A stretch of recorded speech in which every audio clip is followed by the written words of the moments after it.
EAA says it'll have to spend almost $500,000 this summer during Airventure in order to have an operating control tower. Now, the move is because of federal budget cuts, also known as sequestration.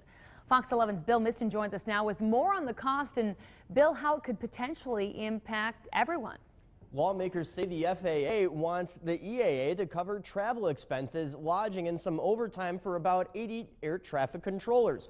Roughly 70,000 people a day go through the gates at Airventure, and officials say that cost could be passed on to those people.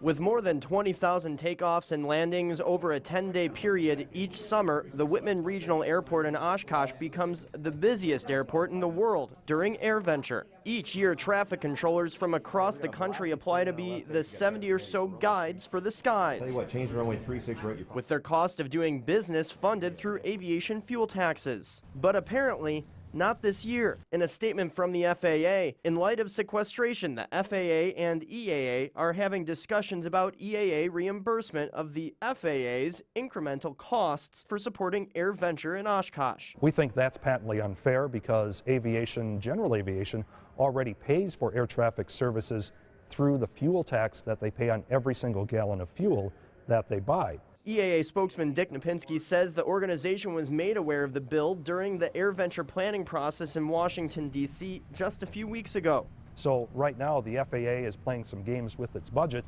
and we're not happy about it, and neither is the U.S. Senate. Napinski says tower services will not be impacted for the upcoming Airventures if EAA has to foot the bill. And he says legislators are working to change that. Wisconsin Senators Tammy Baldwin and Ron Johnson are currently circulating a letter urging the FAA to change its stance. This comes out of the blue, and we think that it is not fair, and in addition, that Congress has to authorize any additional fees.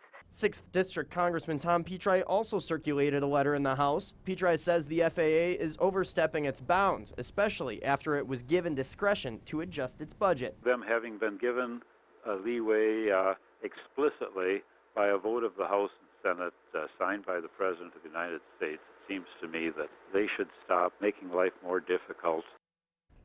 Now, it costs EAA about $6.5 million to put on Airventure each year. While he wouldn't be specific, Napinski says if a deal can't be reached, visitors, exhibitors, and campers may have to pay more to attend the fly-in the future.